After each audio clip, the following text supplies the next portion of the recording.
Have you ever wondered why singing feels easier when you're standing up, or why you sound better when you're singing in the shower? Well, that's not random, and today we're going to see why.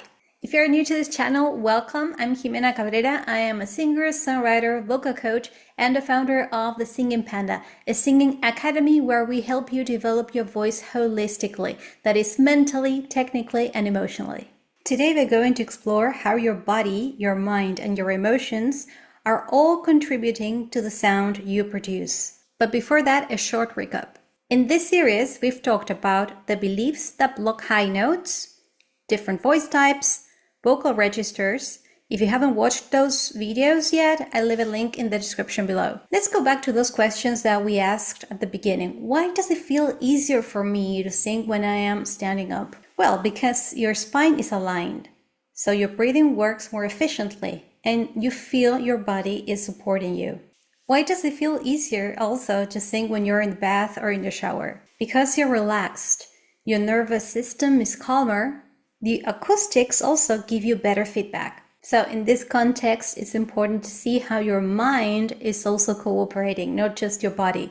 So in these two examples, you standing up while you sing or you singing in the shower, we see that your ability to sing with more ease, and in the context of this series, to sing higher notes with more ease has got to do not just with technique, but also with the following: your mental state and your emotional comfort. So as you can see, everything talks to everything. These list of things that we described are not random though. They all have one thing in common, and that is that they create ease.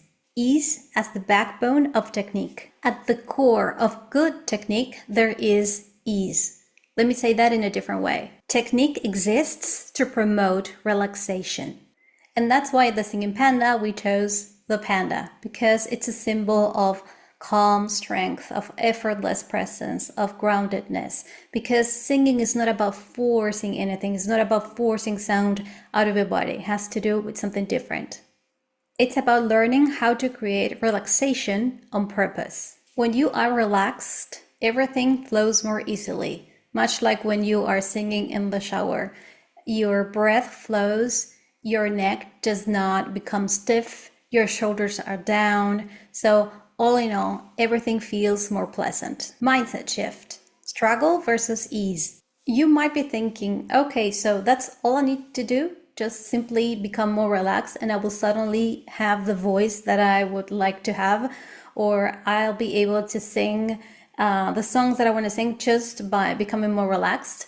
The short answer is yes. The long answer is that ease is something that you train when you're training your voice. You learn specific ways in which you can gain more relaxation as you sing. The first stage is awareness. But awareness of what exactly? Awareness of whether there is tension in our bodies, whether we are relaxed or not. And this might feel like something simple, but sometimes it's not, especially if we are born into cultures or societies where struggle is celebrated. The kind of like no pain, no gain mentality, right? Which is familiar to some of us. So if you think that you need struggle to reach a certain goal, that's most likely the same logic that you're going to apply when you are singing, and that's going to create tension in your body. The first step, as you can see, is always awareness. So on your path to vocal freedom, the first step, the first milestone, we call it at the Singing Panda, is you becoming aware, in this case at hand, of whether there is tension or there is relaxation in your body. And for that, you need to be willing to work on your mindset to see if you hold beliefs that are actually getting in the way of you having more freedom, experiencing more fun and more freedom when you're singing.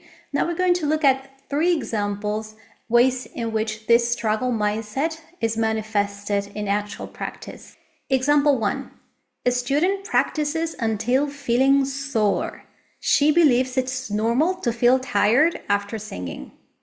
But a trained singer can sing for hours and feel better afterwards.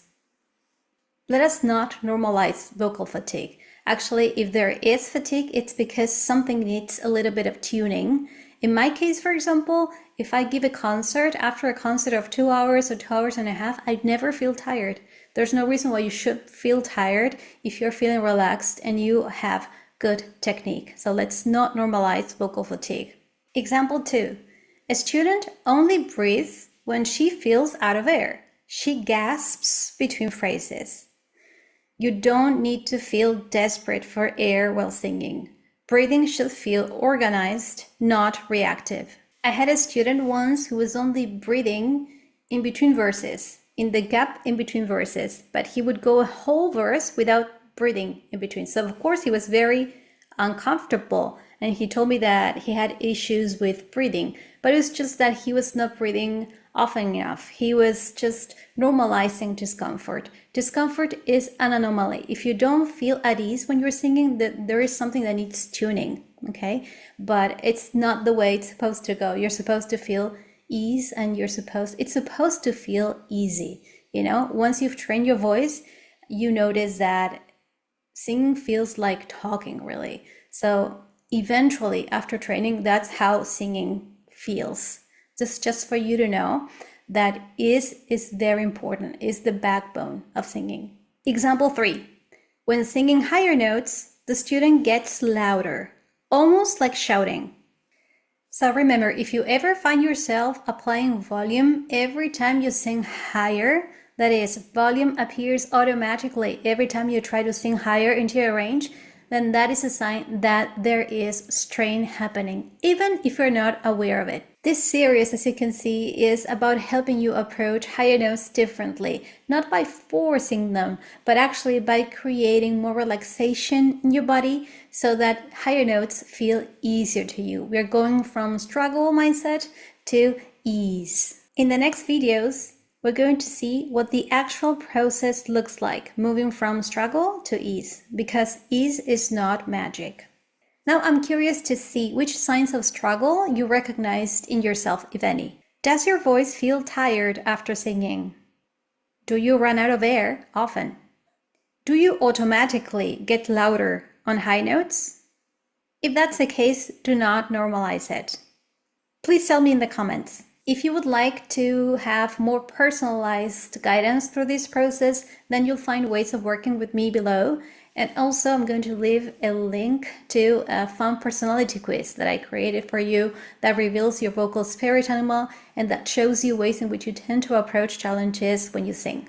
Before we leave, remember, singing is multidimensional. Your voice never works in isolation. That's why it's so important for us, for singers, to understand that it's about nurturing an ease mindset, so that when you're having to sing higher notes, you don't feel that you have to struggle to reach them, but simply you need to create space for them. I'll see you in our next video, and in the meantime, happy singing, everyone!